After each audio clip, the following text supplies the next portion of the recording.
Paradox, the Kabbalistic path of expanding consciousness, a Chanukah dilemma. One of the miracles we celebrate on Chanukah is that our religion remained intact, despite fierce efforts by the Greek Empire to assimilate us into their culture, to abandon our beliefs and adopt theirs. Greek philosophy, science, aesthetics, and democratic ideals tantalized the Jewish soul, and many succumbed to their allure. Previous empires were not concerned with our creed. They enslaved our bodies, collected our taxes, and ignored our beliefs. The Greeks were the opposite. Abandon your religion, and you'll be free men. The cultured Greek mentality was absorbed by the conquering Romans and continues to function as the brains of our current civilization. Consequently, our ongoing struggle to resist assimilation by surrounding cultures is actually a continuation of our original Greek exile.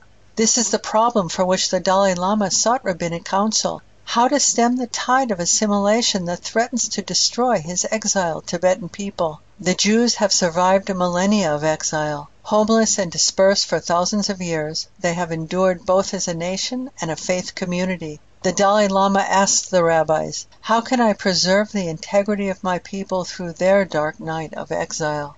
This supernatural strength of soul to resist assimilation was acquired during the Greek occupation, and it is precisely what we celebrate on Chanukah. And it is still what we draw upon to weather our current diaspora and to accomplish the purpose of it.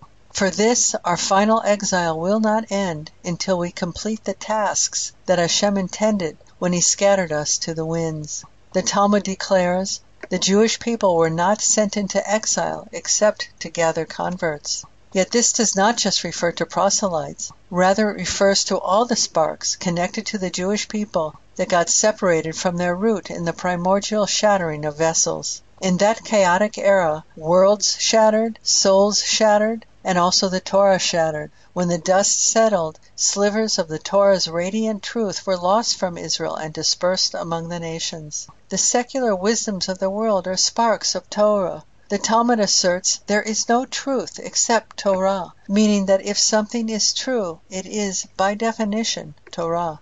And that is the real reason for our expulsions and endless wanderings. There is no country or even county where a Jew has not dwelled or at least passed through, for to gather a spark you must make contact with it.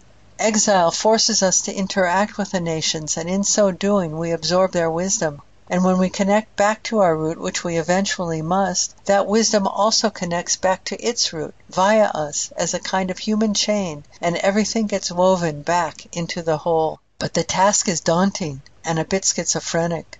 On one hand, we must resist assimilation, which is best accomplished through isolation. Yet on the other hand, we must collect our lost sparks, which requires receptive interaction with the nations of the world.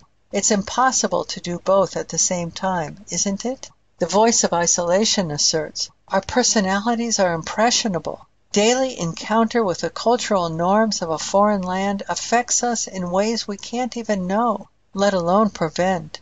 Without even noticing, we imbibe foreign values that slowly erode our purity of faith. And even if we still hold strong to tradition, our children bear the brunt. Our transmission to them no longer offsets the seductive tug of the secular world. The only solution is to create a pure counterculture, insulated from alien beliefs and customs. The voice of integration asserts, but hey, that actually slows the redemption. For its prerequisite of raising sparks only happens through contact, and your isolation eliminates that contact. If we want to hasten redemption, we need to accomplish the purpose of exile, which is to gather the sparks that got lost in foreign lands, clean them off, and integrate them back to their root in the Torah. And that requires mingling. We can't let fear dissuade us from our mission. Again, the voice of isolation. But hey, the world is quicksand. You might go in with good intentions, but it will rattle your faith and chew you alive. Your plan will backfire. Instead of raising it, it will swallow you.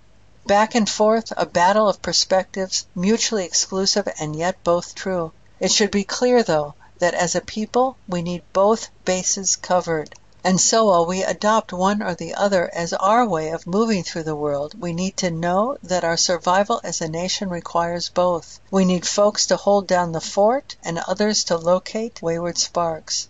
So while I've chosen this as my truth because it just makes more sense to me, I also admit that these folks do have a point, and I thank them for holding that pole.